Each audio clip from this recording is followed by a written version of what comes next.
Welcome to the learning desk. आज इस video में हम देखेंगे कि हंगर एंड एजुकेशन वाले टॉपिक पे आप कैसे बहुत आसानी से एक 8 पैंड एसे लिख सकते हैं।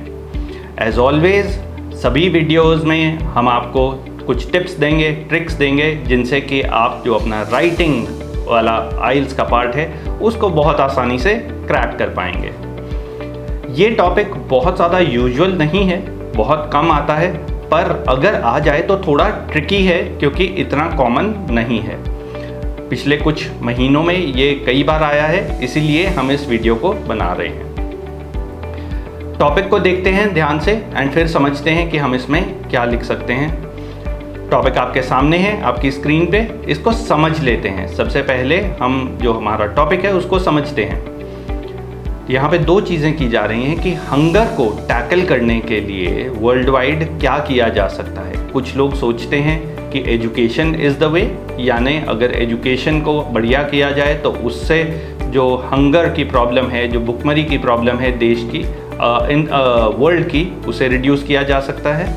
और कुछ others think that food aid is the solution, यानी कि अगर खाना फ्री दिया जाए या खाने की फ्री एड दी जाए वो ज़्यादा इफ़ेक्टिव तरीका है। तो ये हमारा आज का टॉपिक है, इसको हम समझेंगे। और यहाँ पे अगर आप क्वेश्चन देखें तो क्वेश्चन में क्या पूछा गया है, discuss both sides and share your opinion. तो हमें दोनों पार्ट्स भी डिस्कस करने पड़ेंगे और अपनी ओपिनियन भी देनी पड़ेगी इसमें। तो before we get into the essay proper, 2 minute लगाएंगे ब्रेनस्टॉर्मिंग करने के लिए to understand what can be write in this essay. We will just take a couple of minutes to just understand what can be written. Now always ask yourself 2 questions. जब भी planning करनी है 2 questions पूछने हैं। पहला कि अगर एक तरह से लोग सोचते हैं वो ऐसा क्यों सोचते होंगे, दूसरी तरह से क्यों सोचते होंगे, और मेरी ओपिनियन क्या होने वाली है। पहला थॉट है कि कुछ लोग सोचते हैं कि फूड एड जो है वो देनी चाहिए, लोगों को फूड एड देनी चाहिए। तो अगर वो सोचते होंगे तो ऐसा क्यों सोचते होंगे। मे बी वो ये सोचते हैं कि जहाँ पे बहुत ज़्यादा मौसम ख़राब है, या बहुत ज़्यादा पावर्टी है, या जहाँ पे जो पॉलिटिकल सिचुएशन है वो अच्छी नहीं है, बहुत वॉर चल रही है, वहाँ पे अगर हम फूड एड देंगे तो उससे लोगों को मदद होगी और वहाँ पे भुखमरी जैसी प्रॉब्लम नहीं आएगी। हो सकता है ये सोचते हों लोग। दूसरी तरफ जो लोग हैं जो ये सोचते हैं कि एजुकेशन इज़ द वे, वो ऐसा क्यों सोचते होंगे।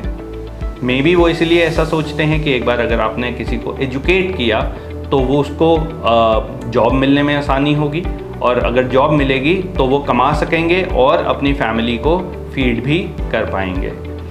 एक और सोच ये भी हो सकती है कि अगर एजुकेशन दी जाती है तो फार्मर्स जो हैं उनको और अच्छी टेक्नोलॉजी का पता लगेगा और वो बेहतर प्रोडक्टिविटी दे पाएंगे, जिससे कि भुखमरी फिर से कम हो जाएगी। तो ये हुई हमारी प्लानिंग। एसे को लेके कुछ आइडियाज़ हमारे दिमाग में आ गए हैं। अब इन आइडियाज़ को हम आगे एसे की फॉर्म में लिखेंगे और देखेंगे कि क्या लिख सकते हैं। टास्क अचीवमेंट के लिए स्ट्रक्चर करना ज़रूरी है। एसे को स्ट्रक्चर करने के लिए 4 पार्ट्स में डिवाइड करेंगे। इंट्रोडक्शन 3 लाइनों की, बॉडी पैराग्राफ 1 जहाँ पे हम बात करेंगे उस व्यू की जिससे हम इत्तेफाक नहीं रखते, जो कि है कि फूड स्टैम्प्स या फूड एड देनी चाहिए। That will be 5 lines. Another second paragraph would be around education, again 5 lines. And finally conclusion is going to be 3 lines. 3 lines का हमारा कंक्लूजन होगा। So this is how it is going to be structured. Please make good sentences. Please make grammatically correct sentences to score the maximum. चलिए, let's get into the essay. अब मैं आपको दिखा रहा हूँ कि क्या essay लिख सकते हैं। अगर आप चाहते हैं तो वीडियो को पॉज करके अपना essay यहाँ पे लिख सकते हैं और उसके बाद अनपॉज करके रिस्पॉन्स भी देख सकते हैं। चलिए बढ़ते हैं आगे essay की तरफ। तो चलिए अब हम देख रहे हैं इंट्रोडक्शन की तरफ। इंट्रोडक्शन देख रहे हैं, आपकी स्क्रीन पे इंट्रोडक्शन है, इसको ध्यान से पढ़िए। देखिए हम पैराफ्रेज कर रहे हैं, यानी कुछ जो हमारे को एसे में वर्ड्स दिए गए थे, टॉपिक में जो वर्ड्स दिए गए थे, उन वर्ड्स को चेंज कर रहे हैं ताकि हमारी जो इंट्रोडक्शन है वो इफेक्टिव हो जाए। नज़र मारिए आपकी स्क्रीन पे। Many feel that education is the best way to tackle hunger, while other thinks that immediate food aid is a better solution. अब यहाँ पे ये हमने पहले पैराफ्रेज करके सिंपली वही लिख दिया जो कि क्वेश्चन में स्टेटेड था। नेक्स्ट लाइन में अब हम दे रहे हैं अपना पॉइंट ऑफ व्यू। यहाँ पे देखिए, as far as I am concern education is clearly the long term remedy. हमने बात की कि जहाँ तक मेरी सोच है, अब जहाँ पे भी आपके लिए ओपिनियन वाला ऐसे आता है as far as I think, as far as I think एक ऐसा फ्रेज है जो आप यूज़ कर सकते हैं और उसके आगे अपनी ओपिनियन लिख सकते हैं। इंट्रोडक्शन छोटी सी थी एंड इफेक्टिव है, बिल्कुल 7 to 8 बैंड की आपकी ये जो इंट्रोडक्शन है वो है। बढ़ते हैं आगे बॉडी पैराग्राफ 1 की तरफ। देखिए यहाँ पे अब हम बात करें many charities are effective in food aid, कि बहुत सारी चैरिटीज़ हैं जो फूड एड वाला काम करती हैं। और अब हम यहाँ पे बात कर रहे हैं कि यहाँ पे एग्जांपल ले रहे हैं हम, जैसे जो सब सहारन यानी जो सहारा डेजर्ट के आसपास के एरियाज़ हैं वहाँ पे बहुत सारा फेमिन होता है यानी भुखमरी होती है, वहाँ पे बहुत सूखा पड़ता है। तो वहाँ पे अनप्रिडिक्टेबल वेदर के कारण ये होता है, हमने कारण भी दे दिया दिस इफेक्ट्स, एंड वहाँ पे जो गवर्नमेंट है वो भी उसमें ज़्यादा कंट्रीब्यूट नहीं कर पाती है, जिसके कारण there is malnutrition and death.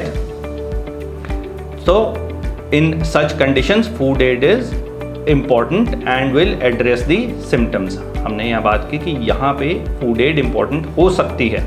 तो जो लोग ये सोचते हैं कि फूड एड इम्पॉर्टेंट है, इन रीजंस की वजह से सोचते होंगे। एंड और यहाँ पे कुछ वर्ड्स हमने यूज़ किए जैसे टैंजिबल यानी जो दिखाई देने वाले रिजल्ट्स होते हैं उनको टैंजिबल हम कहते हैं। तो ये हुआ हमारा बॉडी पैराग्राफ 1। आप पॉज करके इसको पढ़ सकते हैं। बढ़ते हैं बॉडी पैराग्राफ 2 की तरफ, जहाँ पे हम बात करेंगे जो हमारा जो वो व्यू पॉइंट है उसको हम देख रहे हैं।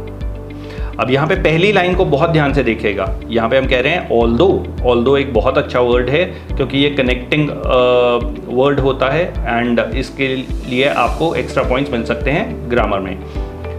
Although the above mentioned methods are appropriate in emergencies, they do little to disturb the underline causes of hunger. हम यहाँ पे बात कर रहे हैं कि वो अच्छे तो हो सकते हैं पर जो मेन कारण है हंगर का उसको नहीं वो एलिविएट कर सकते, उसको नहीं वो हटा सकते।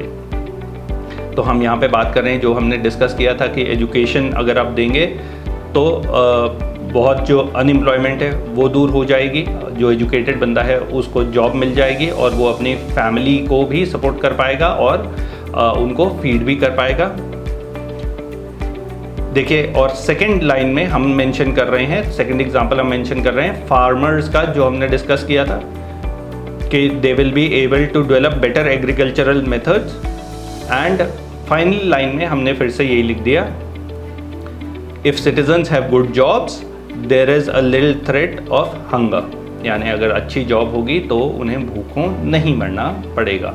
तो ये हमने कर दिया बॉडी पैराग्राफ 2 हमने पूरा कर दिया। बढ़ते हैं कंक्लूजन की तरफ। यहाँ पे अब हम पहली लाइन में हम कह रहे हैं कि इन कंक्लूजन, हमेशा आप जो फाइनल कंक्लूजन है उसको इन कंक्लूजन से शुरू कर सकते हैं। In conclusion, although food aid has its use but education is a better option. तो हमने दोनों चीज़ें यहाँ पे मेंशन कर दी कि एक चीज़ है but the other is a better option. अब जहाँ कहीं भी आपके पास ऐसे आता है कंपैरिजन का, आप सिंपली यहाँ पे जैसे हमने मेंशन किया है food aid has its use, उसकी जगह पे आप कुछ और भी लिख सकते हैं। जो भी ऐसे है उसके हिसाब से आप इसको चेंज कीजिए एंड आगे दूसरी चीज़ को अपनी जो आपका व्यू पॉइंट है उसको कीजिए is a clearly better option. And यहाँ पे हम बात कर रहे हैं कि government should divert more resources into education to alleviate hunger. तो आपने देखा कि ये जो हमारा ऐसे था ये हमने बहुत ही आसानी से लिख लिया एक ऐसे टॉपिक पे जो कि बहुत फ्रीक्वेंटली नहीं पूछा जाता बट थोड़ा ट्रिकी है, हमें उसके बारे में सोचना पड़ सकता है। तो इन आइडियाज़ को आप यूज़ कर सकते हैं अगर आपको ऐसा कोई भी ऐसे इनकाउंटर होता है आपके आइल्स राइटिंग एग्ज़ाम में। अगर आप चाहते हैं अपना राइटिंग इवैल्यूएट करवाना तो हमारा जो नीचे व्हाट्सएप नंबर दिया हुआ है डिस्क्रिप्शन पे, उस पर अपना ऐसे भेजिए, हम आपके लिए इवैल्यूएट करेंगे। या कमेंट्स में आप अगर कोई नया एस्से आप चाहते हैं कि हम डिस्कस करें तो आप कमेंट्स में वो टॉपिक छोड़ दीजिए, हम उसके लिए अगले वीडियो में आपके साथ डिस्कशन करेंगे। अगर आप आइल्स क्लियर करना चाहते हैं और बहुत सारे पैसे बर्बाद अपनी कोचिंग पे नहीं करना चाहते तो आपको मालूम है आपने क्या करना है। You just have to follow, like and subscribe the learning desk. All the best for your IELTS exam and I will see you in the next video.